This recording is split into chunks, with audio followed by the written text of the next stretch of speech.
Welcome to Redefining Medicine, an intimate and personalized program that illustrates a different side of the practice of medicine. Our in-depth conversations will focus on mentors and motivators who are consistently reshaping, redefining, and rediscovering the field of medical health care.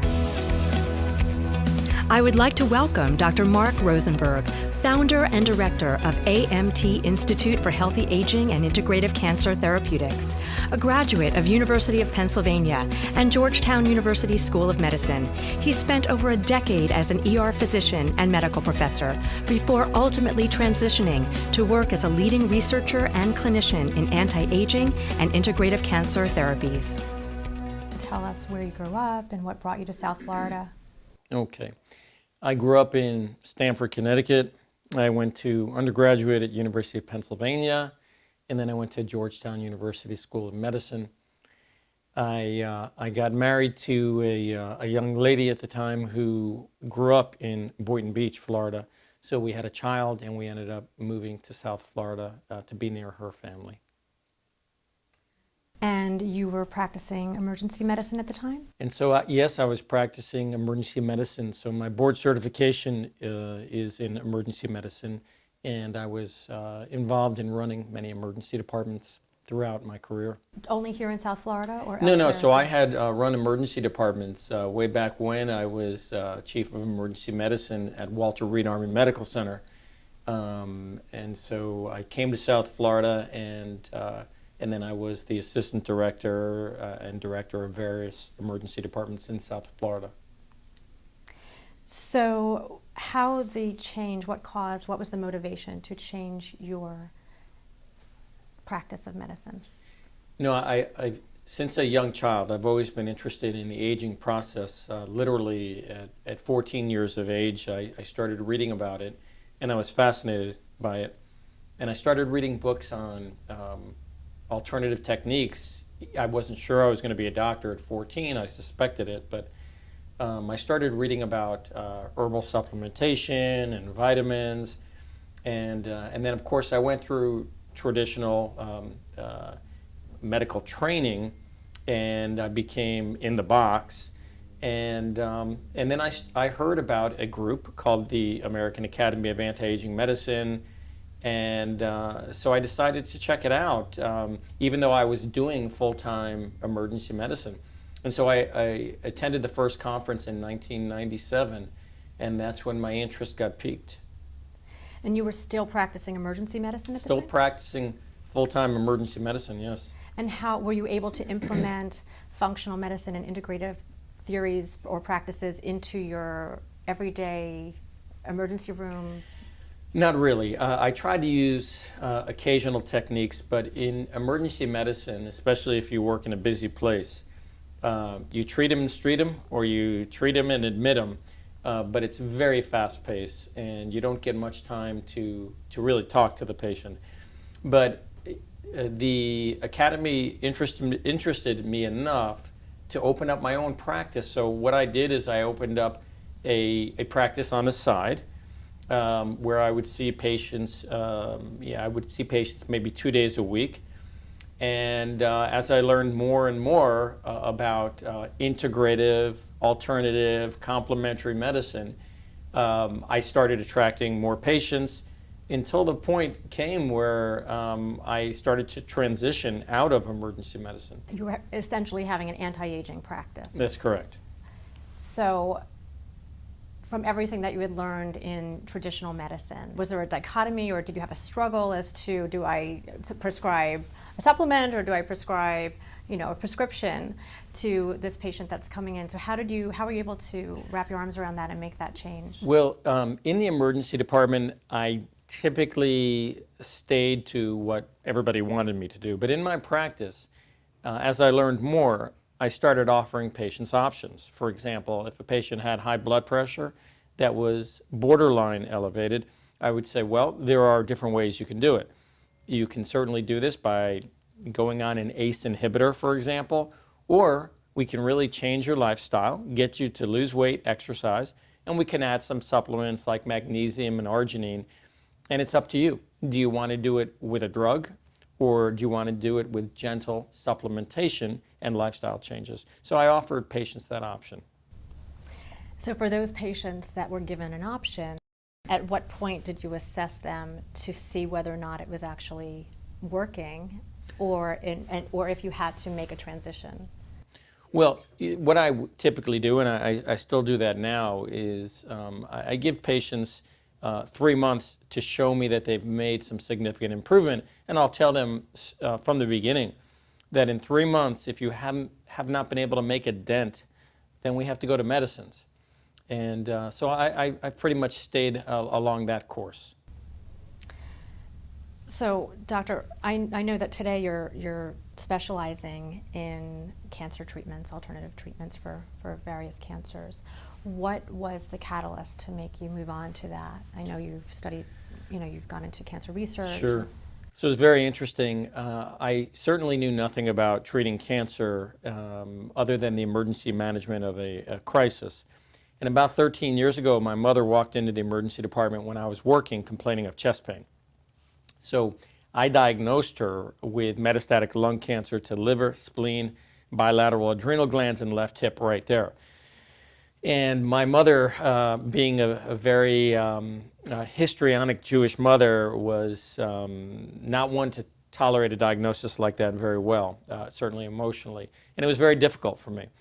But I explained what we were dealing with, and then I took her to Philadelphia, and we went to some of the best hospitals. And that's where I learned that we had made minimal strides in improving survival in advanced stage cancer. Really, we improved survival for most advanced stage cancers by about 2 months. And that amazed me that, my God, I mean, now we're looking at sending people to Mars.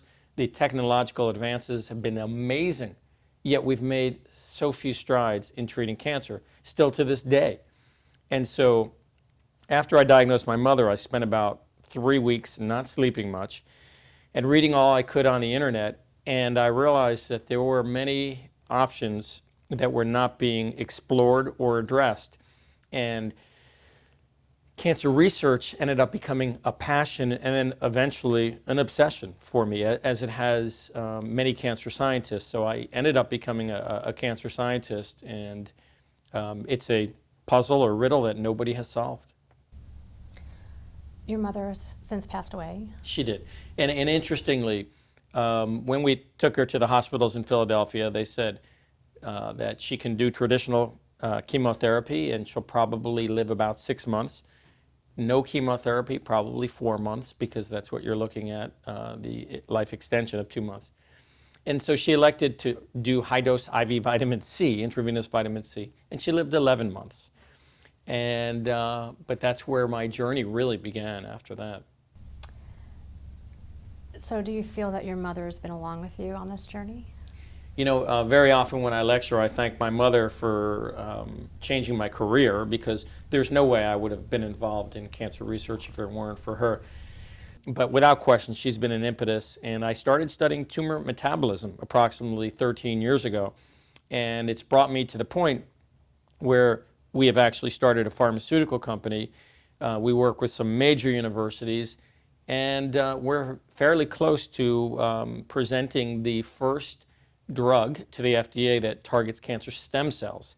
And so we hope we're about 18 months away from doing the first human clinical trial using the first drug that is actually going to target the cancer stem cells.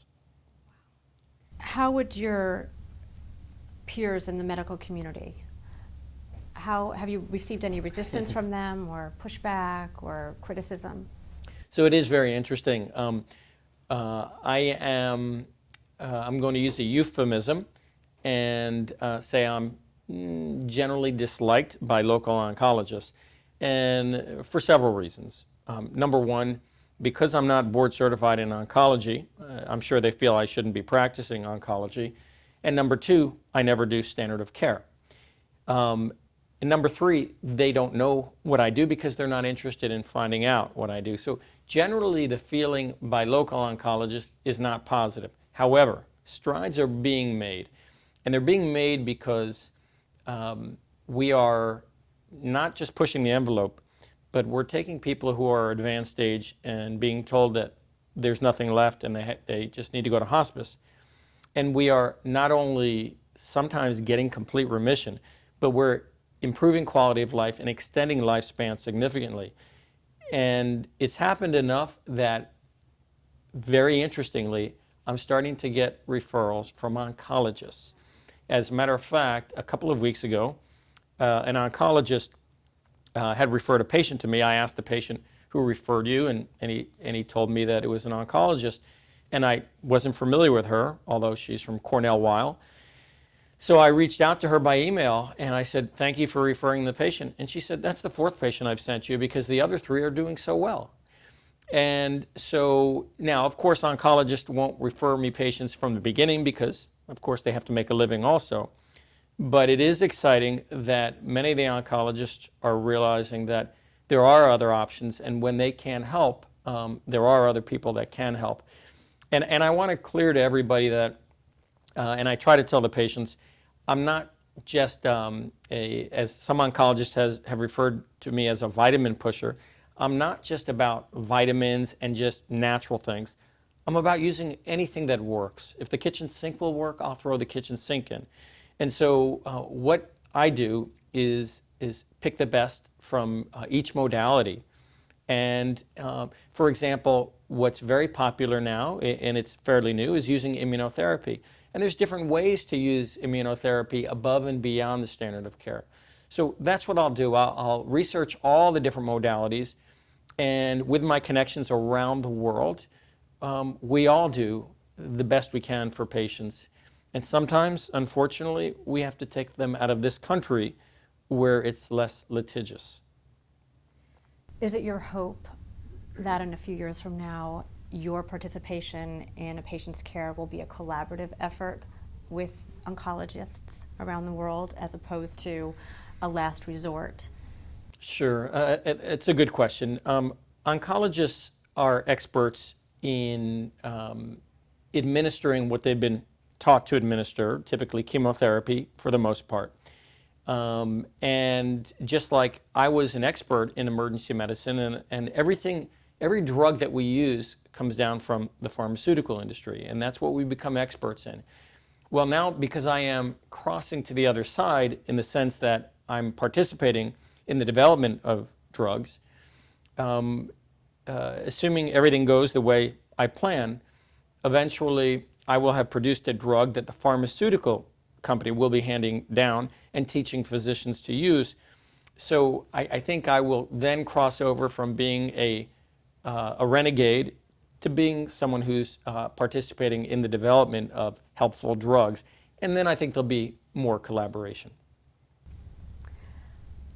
What would you think that your mother would say about what you're doing and the journey that you've taken over the last 13 years? Well, my mother, I was always the favorite of my mother, and I could do no wrong even when I did wrong, a typical mother-son relationship. But of course, I know she'd be extremely proud of me, and she'd be crying, so proud of what I'm doing. Although I will tell you, the hardest part of what I'm doing is not the research, because I'm obsessed and that's easy. The hardest part is fighting the conventional doctors that are not appreciative of people like me stepping outside the box. But certainly my mother would be clapping right now. I'm sure. So when a patient that has the unfortunate diagnosis of cancer comes to see you, and I'm sure that there's a gazillion things rummaging through their minds as opposed to, I've tried XYZ, it's not working, I'm coming to you, you have to give me something. What does it feel like to be put into that position to provide just the slightest bit more hope? What I do is also extremely difficult with regards to the practice, because many patients come to me hoping I'm their savior. Many patients have failed conventional treatment, and they've heard about me, and they've seen some great cases, and they come to me, and they'll flat out say, you're our savior. We're counting on you, and it's a lot of pressure. And because what I do is much more intensive, for example, when you go to a conventional oncologist, you'll get chemotherapy depending on the regimen every 2 weeks or 3 weeks. It's typically administered by the nurse practitioner or the PA, and the oncologist doesn't have to spend as much time. With my practice, I get to know each patient intimately, and we become like family. And it is, although that's wonderful, obviously I can't save everybody, and it's also heartbreaking. And so it's certainly very difficult. I think one of the most important things I do for patients, though, is to educate them.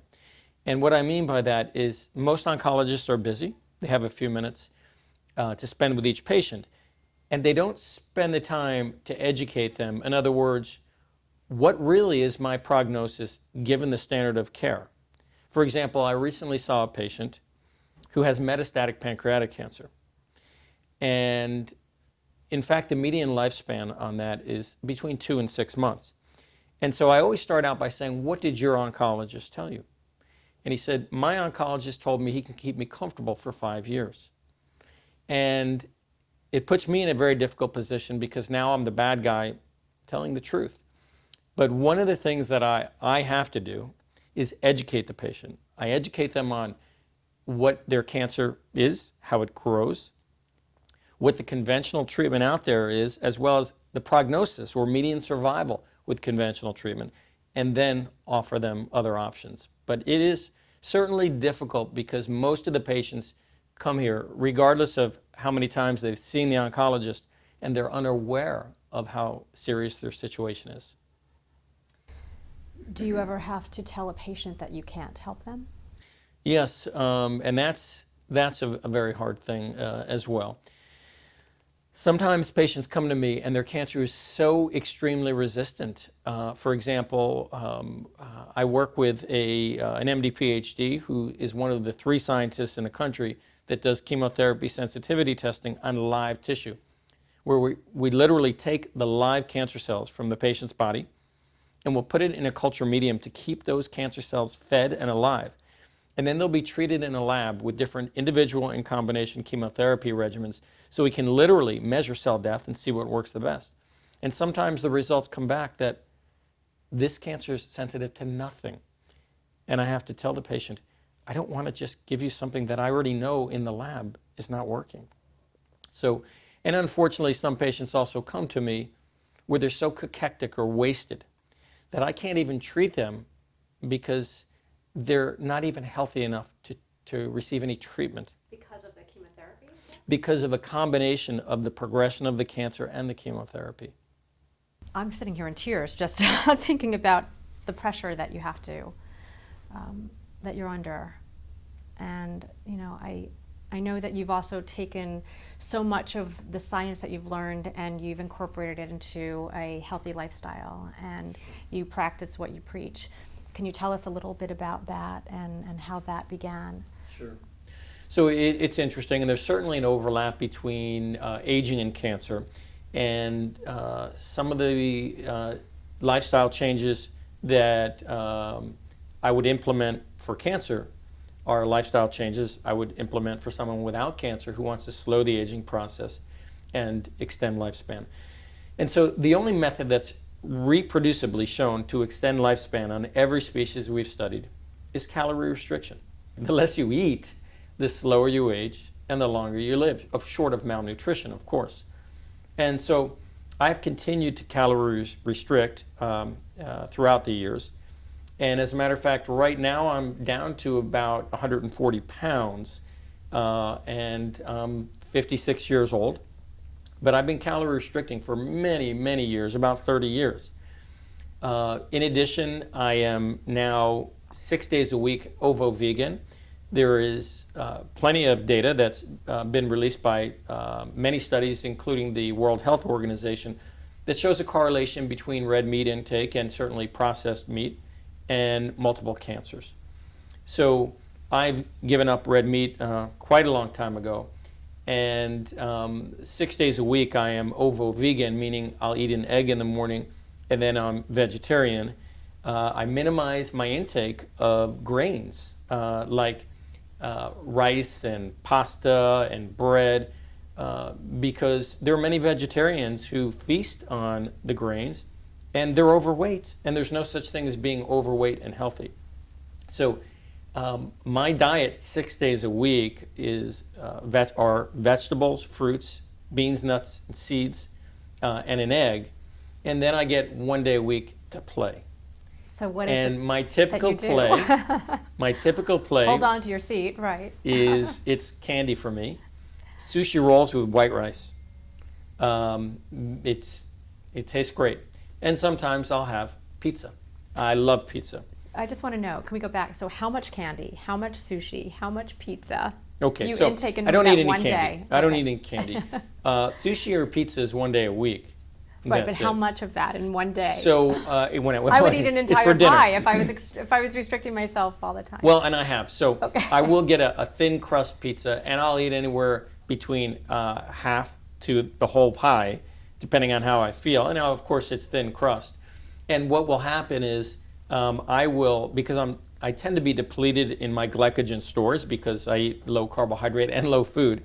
And 1 gram of carbohydrates holds on to about 2 to 3 grams of water. So I may go into the weekend at 140 to 141 pounds, and at the end of the weekend, I'm 143.5 to 144 pounds. I can gain 3 pounds over the weekend. But literally in a day or two, it's all gone because the water is gone. But and I don't regret it. I look forward to every Saturday night. It's fun. So do you not get full after a couple of bites? No, as a matter of Okay. fact, I'm usually hungry. I'm Okay. almost always hungry, but I'm not starving, and there's a big difference. The problem with starving is you become weak. Weak in the sense that you put food in front of you, and you may not stop. So people diet in different ways. There are many people doing the intermittent fasting where they won't eat for 16 hours, and they'll only eat 8 hours a day. The way that it works best for me is I eat a little bit throughout the day. So there's enough food in there to make me not starving, but hungry. And Does your stomach growl? Do you find it growling at all during the day? No. Okay. I consume about 600 calories before I go into dinner. So throughout the entire day, I've consumed about 600 calories, and then maybe about 600 calories for dinner. Now, I'm actually addicted to the feeling of being hungry. If you notice, when you're hungry, you're really alert. You're searching for food. Back, I'm sure, in prehistoric times, when you're hungry, the sympathetic nervous system is firing off. You've got to kill an animal. And I'm actually addicted to the feeling of being hungry, not starving, but hungry, because it's associated with a state of incredible alertness. My brain is as sharp and alert as it's ever been. And now I realize I can push it. For example, I can't exercise as much as I used to. I will typically run 2 miles in about 16 minutes and then lift weights for about 10 to 15 minutes nonstop. Now, if I try to go much beyond that, I can experience some hypoglycemia. And so I don't do that. But that certainly, I think running 2 miles a day and lifting weights for 10 to 15 minutes is plenty. So how have you implemented this at home with your wife and kids? So everybody follows suit. Now, the thing is, not everybody is as strict as I am. My 7-year-old boy loves sweets. Now, I think he's also genetically blessed. He's lean, but he is certainly very educated on foods, on carbohydrates, fats, proteins, simple carbohydrates versus complex. At he's 7? At 7, of Incredible. course, because that's all he hears. And he'll very often whisper to mommy because he doesn't want daddy to know that he wants to have a cookie. But it's okay because he's learning. And as he gets older, there's no doubt in my mind that he will implement a diet similar to mine. Although I don't want him calorie restricting, certainly until he's completed puberty. So how would you say, in addition to the diet and lifestyle, how else would you say your personal life has been impacted by the knowledge that you've gained or the type of practice that you are now? What's happened is, on the bad side is, I don't know how to turn this off anymore, meaning it's very difficult for me to go home and simply become husband and dad. So my practice pervades everything. And so in a negative sense, I think it's completely encompassed me. And I use the term obsession. But at least I'm educating my family, and they're doing a better job. It has definitely interfered with my ability to have hobbies. And I'll be honest, I, at this point, don't have any hobbies because I'm so disciplined. I work out. And if I only have 16 minutes to spare, that will be spent running. But to be honest, and it's okay to be, I think if you're extremely passionate, I think it's okay to spend all that time on your work instead of a hobby. In other words, if I have 20 minutes to spare, I want to look up a piece of research that's really exciting to me, and that excites me. So yes, this has changed my life greatly. Do you sleep at night? So the hard thing is turning this off. I go through periods where I sleep better, and then I don't sleep better. And I often will get awoken by a dream where I have an idea. And it starts out where in the dream, it becomes a lucid dream where I'm aware that I'm dreaming. And then I'm aware that what I'm dreaming about is very interesting from a scientific standpoint. And then that dream wakes me up, and then I head to the computer. Wow. And so, yeah, that happens fairly frequently. For some reason, typically happens, I get woken up at 3 in the morning, whatever that means. Your mother tapping you on your shoulder? Perhaps. Would you say that you have reached a successful point in your life? Is this your pinnacle?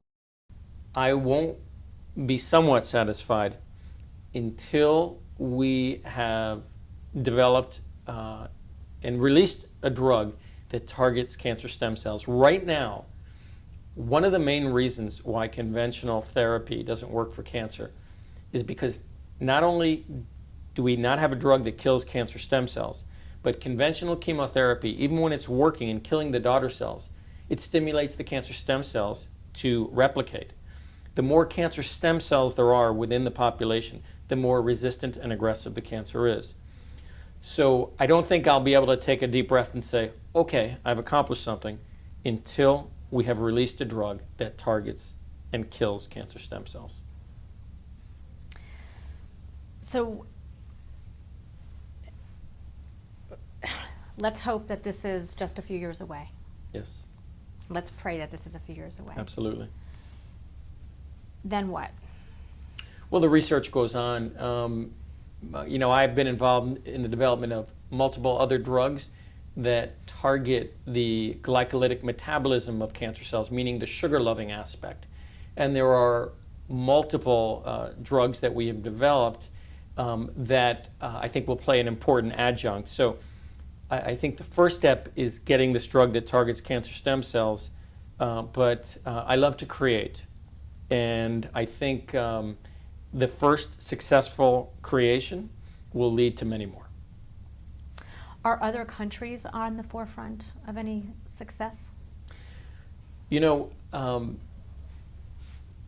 pharmaceutical industry has certainly been running medicine for a long time, but I will tell you that there are other countries that are commonly using an integrative approach and doing a better job than we are. And when I say integrating, or using an integrative approach, I mean by that using everything that works. And many doctors in this country are afraid to practice anything out of the standard of care. Whereas, although I'm a pariah locally, if I were to go to Germany, and of course many doctors know me in Germany, I'd be wonderfully accepted and not doing anything out of the norm either. And you may be aware that in many countries, if a patient is deemed terminal, which by definition means standard of care has nothing else, the physician and the patient have a right to use whatever they think is reasonable. But that does not exist in this country. And so, so when you ask, are there any great strides occurring in cancer treatment in other countries? I don't think there is any new great technology that we're not aware of here, but it's the implementation of the best treatment that is better in some other countries because they're not afraid of losing their license or getting sued. When you have somebody that's in a desperate situation that comes to you and they can't afford to pay what it is that you provide or would hope to be able to provide, how do you manage that? Well, it is difficult. So every year, our practice donates a lot of money to take care of patients that don't have the money. But then it becomes difficult for us. For example, my practice manager and myself have gone many pay periods without getting paid. And so it is a very delicate balance because obviously we need to be able to get paychecks to support the family and keep the practice going, but it does become difficult. When we can't help a patient financially, what I will do often is say, I am willing, if your oncologist is willing to work with me, I'm willing to help guide them or work as an adjunct in any way we can. And there have been some oncologists that have said, I will do what you say. And they can do it much cheaper. When you're working in either a large group as an oncologist or even hospital-based, you get the advantage of volume discounts. You also get reimbursed much better than being a private practitioner. So I tell patients I will do whatever I can to help them. But there are times when I simply financially can't afford to help them. Where would you like to see the healthcare system take integrative or functional medicine?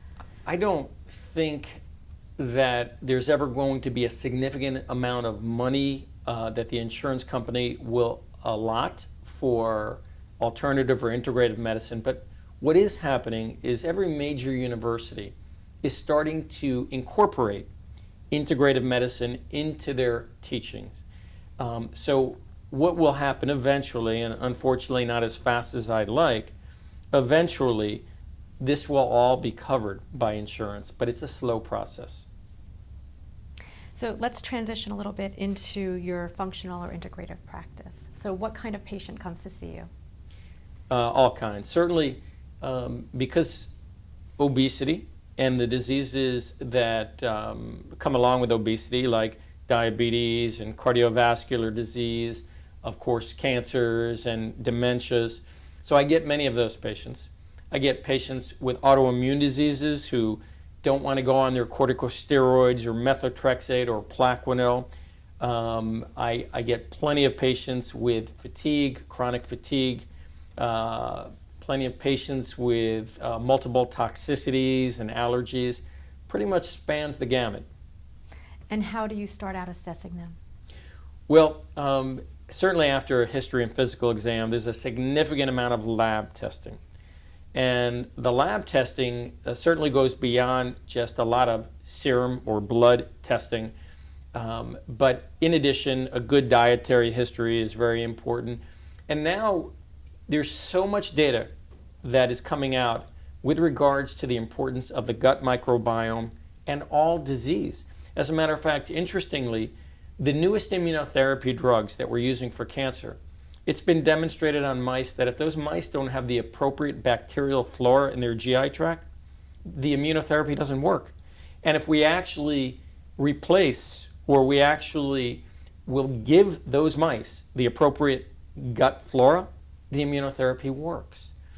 And so studying the gut microbiome is extremely important. So many of my patients will get stool testing.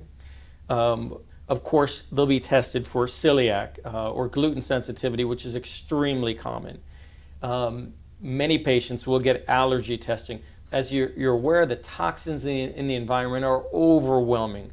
So as the toxins are growing and people are getting sicker, we have to match that by increasing our armamentarium of testing.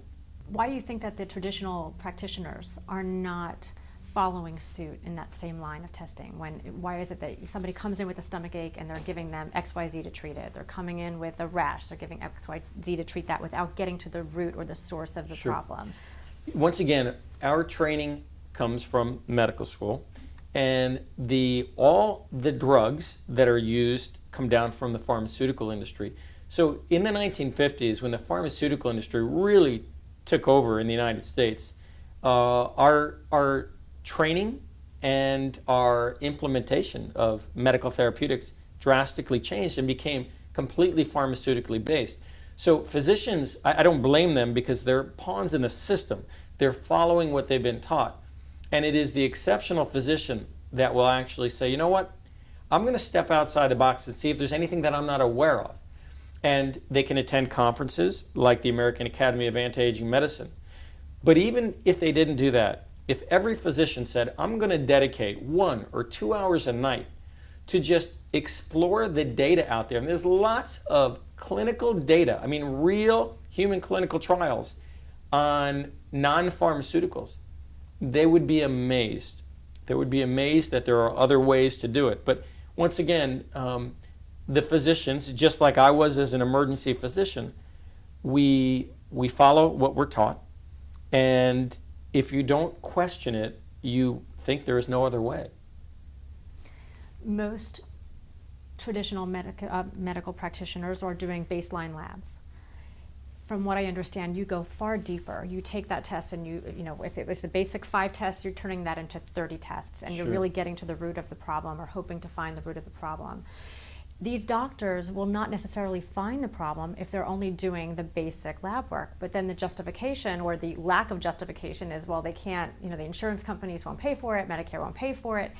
How can you properly justify treating a patient or finding out what's wrong with a patient if you can't get to the root of the problem? So there seems to be this contradiction here as to the practice of medicine, because it seems like it is just that. It's just practicing. It's not perfecting.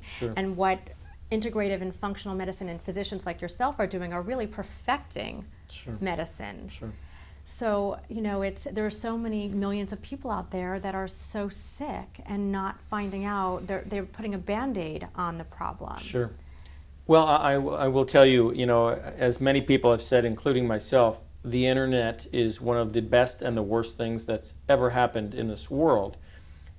On the good side, it's leveled the playing field. And what I mean by that is patients have the ability to know as much or more than their doctor. So we are really relying on patients to push doctors into learning more about integrative medicine. It's not uncommon for me to hear, I have a patient coming in to me and they went to their doctor, their oncologist, because of glioblastoma, which is a deadly brain tumor. And as the patient explained to me, they have spent the past 6 months reading about every possible therapy regarding glioblastoma, from a complementary as well as a conventional fashion, and all clinical trials. And that patient is intimidating to the oncologist because very often they will know more than the oncologist. As a matter of fact, one of the most educated people I've ever met in neuroblastoma was a gentleman who owned a pesticide company. But his son, at 5 years old, had neuroblastoma. This gentleman knew more about neuroblastoma than anybody I've ever met. And so the internet allows the playing field to be leveled. And it is intimidating to many doctors. Do you have any regrets for the path that you've taken at any time? Well, I'll tell you, if you would have come to me 15 years ago, I would never have guessed that this is where I would be. But I have no regrets. I think things happened as they should. And I'm going to do the best I can in my role of making positive changes. What would 14-year-old Mark, Dr. Rosenberg, say to 120-year-old Dr. Rosenberg?